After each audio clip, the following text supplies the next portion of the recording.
Hey everyone, and welcome back to my channel, Powerful Perspectives. I'd like to share some thoughts with you today that I had a couple days ago. I had a chance to visit the temple on Saturday, and while I was just sitting there studying and praying and just kind of pondering, some thoughts came to me. I was kind of thinking about dispensations and kind of the pattern of gospel dispensations throughout the history of time and the history of this world. And I had an analogy kind of come to my mind while I was just praying and pondering and thinking that I really liked. And so I wrote it down so that I could kind of record it and have it handy and look back on it. And I want to share it with you because I think it's interesting and instructive and hopefully thought-provoking. At least it was for me. I found it this way. And so I'm going to share it with you. I apologize. It is written down. I wanted to get it. Sometimes when I get these impressions, I get them like in certain wording. And so like the ideas, the way that they're expressed comes a certain way. And I want to just kind of write that down and record it like in the language that it comes. And then later when I kind of go back and share it, that same language, it's the moment when that language was coming is kind of already gone. And so I have it written down, but in order to get that same language, I need to like read it instead of just kind of memorizing or reciting it. So I'm going to read it for you here. And then I'd love to hear your thoughts in the comments or whatever afterwards. But I'm calling it kind of my teacher and chalkboard analogy for gospel dispensations. And so I kind of think of the teacher, like you think of like a generic classroom, right? Your kind of normal, ordinary classroom. And you have the teacher, who would be God or Christ, who tries to teach and explain the lesson, which would be the eternal principles, the gospel, etc. And he writes it all on the chalkboard, right, on a blackboard. And the students, church members, even leaders, right, like church leaders who are also themselves students of the gospel or students of the eternal principles, right? We are sometimes like invited, or sometimes we just, go up to the front and we write our own contributions on the blackboard, And that can happen in various different ways, through like church talks that are given, like testimonies that are shared in a testimony meeting, like conferences that we have, like, general conference, but also like, youth conferences or like regional conferences, state conferences, whatever, right? Like we have all these meetings and like we share our ideas, we share our interpretations of scripture and of, like our experiences, all these different things, hopefully faith promoting and hopefully instructive. But we kind of write our contributions on the board, right? And over time, sometimes it starts to get confusing because some of those like interpretations or personal applications or whatever, like some of them are a little bit different, or some of them seem contradictory, even though they may not necessarily be. But with time and with all of these contributions that are kind of, added to the board gets cluttered. And the original message that was given, the original lesson plan or message that the teacher wrote on the board himself, it gets surrounded with all of these added contributions that don't always clarify the message. Sometimes they make it more confusing. So the original clarity of the message is lost, right? The message becomes unclear. And so then the teacher, God, comes back and wipes off the chalkboard and starts again, right? So end of one gospel dispensation, beginning of a new gospel dispensation, right? Draws the same design, draws up the same lesson plan, writes up the same lesson, and the same thing happens, like students come, add their contributions, chalkboard gets cluttered and unclear. And so then he comes back again, wipes and repeats. And this happens again and again and again through different, generations and different gospel dispensations. Then we get to the end, right? So we get to this final dispensation, the last days. And this time the teacher says he's not going to erase the board anymore. This time, regardless of what additional clutter has been added to it that complicates and muddies the original message, he's going to leave it there. He's going to leave us to sit in it and wrestle with it. He trusts his final chosen generations to be able to do this, to wrestle with the chaos and confusion and see the message amidst the mess. This is part of what makes them elect, their ability to do this, to discern. It's why they are chosen. They are chosen to issue in the second coming and the millennium by finding, clarifying, and advocating for the truth within the turmoil. The wheat and tares parable doesn't only apply to people, to the membership of the church or the greater human family. It applies also to principles and truths.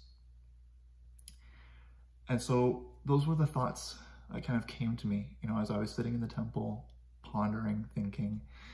I was in the entranceway of the temple at this time, so I was able to, I wasn't past the desk, I wasn't, in one of the ordinance rooms. I was sitting just in the foyer of the temple at the time, and so I was able to just take my phone out and write these notes, in the phone, and then just put it away.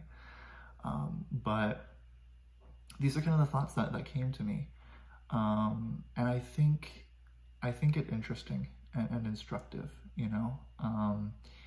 I kind of think we know that in the last days, part of what makes these final days so much more difficult, and a lot of the senior generations in the church right now, they attest to this, when talking about kind of the state of affairs in the world, and comparing their experiences with that of the younger generation. They say, when I grew up, right was right and wrong was wrong. Light was light and truth was truth, and darkness was darkness, and lies were lies. And things were a lot clearer. At least a lot of older generations, they kind of say this, right? They say like things were simpler in our time. We just knew what was what. And looking at the new generations and kind of what we're living in now, there's a lot less certainty. There's a lot more subjectivity. And it's just kind of become fuzzier, more cloudy, more,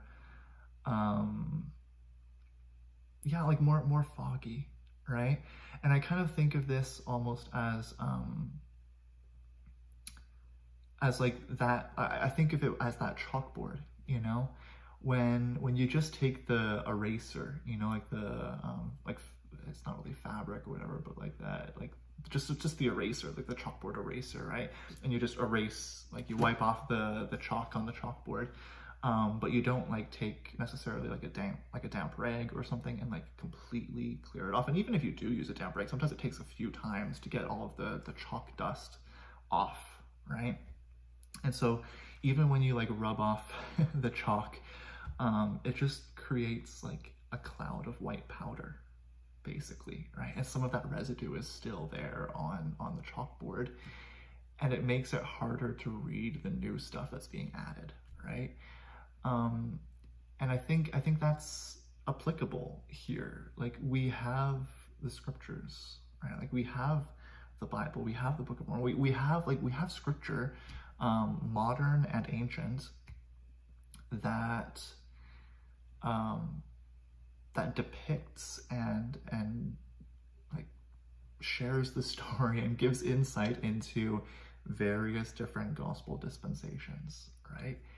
And so even though those dispensations have been, replaced, or, a nation or a people have kind of fallen away in disbelief, or they've somehow confused and muddied their understanding and correct application of scripture, and of principle, of eternal principle, and that is done away with, and then a new prophet is called to kind of start from scratch. We still have record of many of those things, not all of it, but we have insight into some of it, right? And so there's some of that remnant, there's some of that like leftover chalk dust that is still like plastered on the chalkboard, right? That makes it harder to read.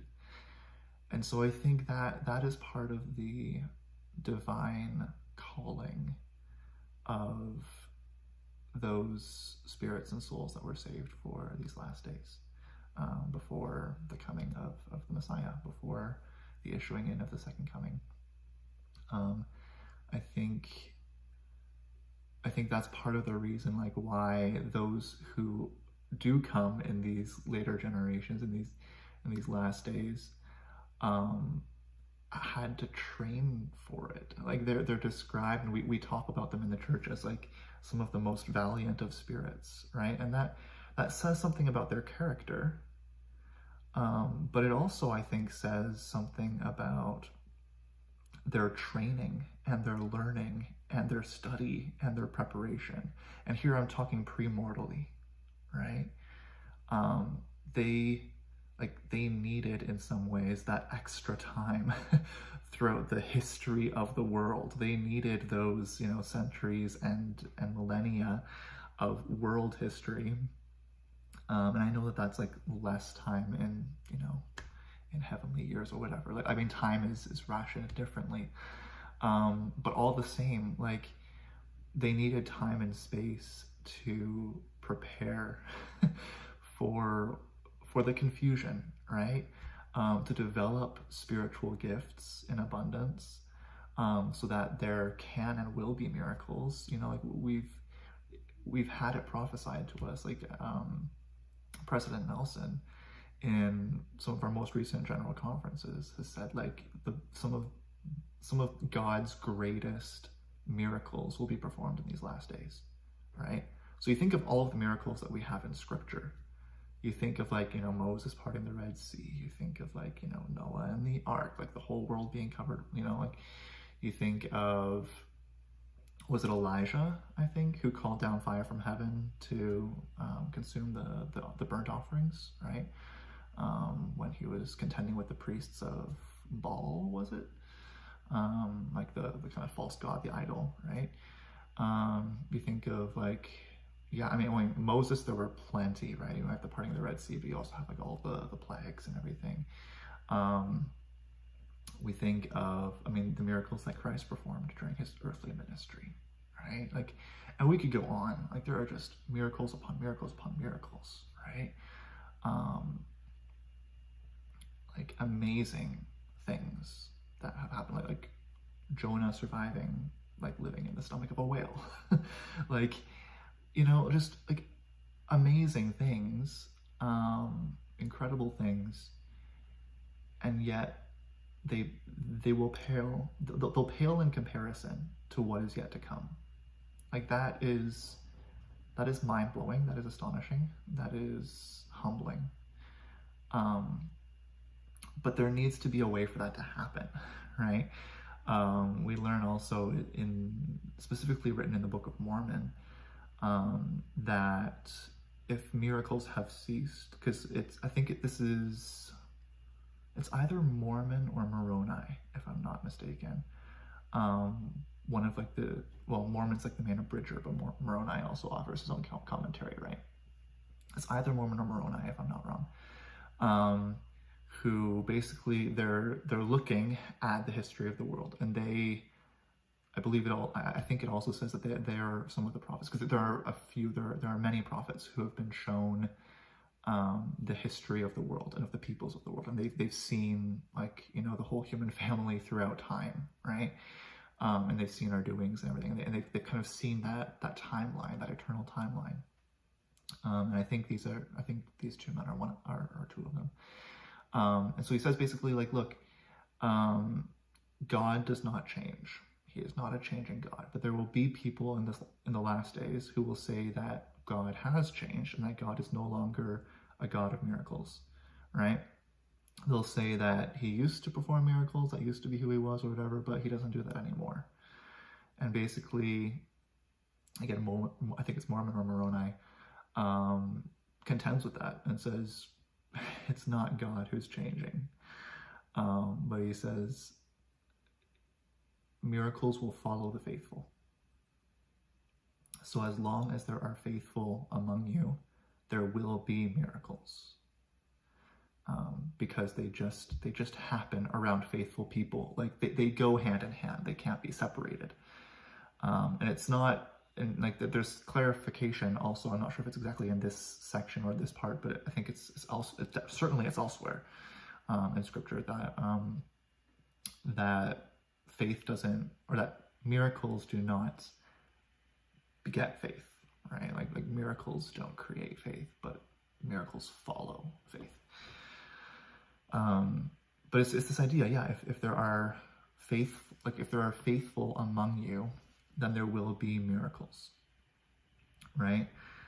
And so there have to be faithful people, and there have to be spiritual gifts, right? Like part of the way that miracles are manifested is through spiritual gifts. And so I think of like just the preparation that is necessary for that, to come down in a time when like spiritual, ethical, moral, political, cultural confusion is perhaps at its peak. And that's saying something considering where we've been as a human race, right? Like we've been in some really dark places throughout our history. And to consider, like, yeah, and this, again, we go back to that comparison, that generational comparison. Like we've been in some dark places, but at least in many instances in the past, we've known those dark places for what they were. Like we've seen the darkness and known, okay, this is dark, right? We live in a society and in a generation and in a world now where we don't know that dark is dark, and that light is light. Like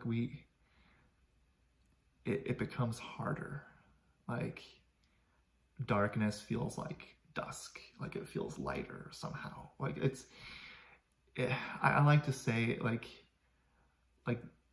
there's less black and white and it's more gray, right? Like I think we live in a lot of gray, and the challenge and the calling, I would say also, of these final generations of spirits is to learn how to parse these out, right? To look at that blackboard covered with white chalk that has been rubbed, and like all that powder, the blackboard, the white chalk, right? And you have that contrast, and you blend the two, and it becomes just this powdery gray, right? And it's cloudy, and it's foggy, and it's hard to see through, and it's hard to make out the clarity of the original message, right?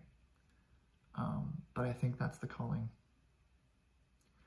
and I think certain spiritual gifts are required for it.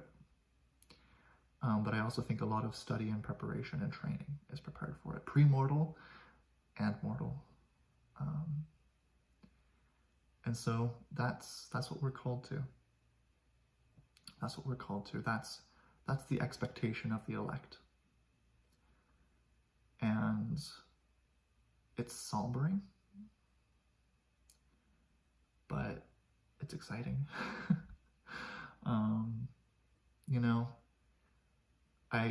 I really like, and many of you will have heard me say this already, but I really like Jordan Peterson.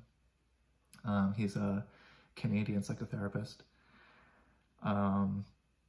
He's become pretty renowned recently. He's pretty popular. A lot of people know the name and know kind of a lot of his, like, the principles and things that he talks about. He's also become, like, I mean, he led a therapeutic practice for a number of years. I'm not sure if he is still seeing clients, but he's done a lot of, like, he's authored like a number of books, and then he's become like a really popular like speaker, like a motivational speaker as well, right? So he'll go on different podcasts and hold different conferences and stuff. All right, I ran out of storage on the phone, so I need to continue here on the Computer, hopefully this works okay. Um, but yeah, one thing that Jordan Peterson says that I really like is he talks about adventure, right? That we gain our sense of identity and of purpose through taking on well, we gain happiness and identity and fulfillment through taking on responsibility and really taking on that adventure, right? And I think that that is really instructive. And I think that's part of what we get to do here with this chalkboard, right? We have all this information, all of these opinions, interpretations, applications, personal experiences, that we have with doctrine and with principle, um, and and we have a lot of variety. I mean, culturally across the church, but like also with individual experiences and stuff. Um, and it doesn't always agree, right? And then we also have like a lot of cultural influence that is just kind of um, we kind of lay that over top of the principle sometimes, and we see the principle and the doctrine through a cultural lens rather than the other way around. And so that can become a little bit confusing too sometimes. Um, but all of these things, I like to think of it as like kind of a mystery, like we see this in the movies. This is what makes I think well, it's one thing that makes a great movie, right? Is when you have a mystery to solve, right? You have clues to follow and things to figure out. And a challenge, right? Like you have like an enigma in front of you, and you have to somehow parse it out.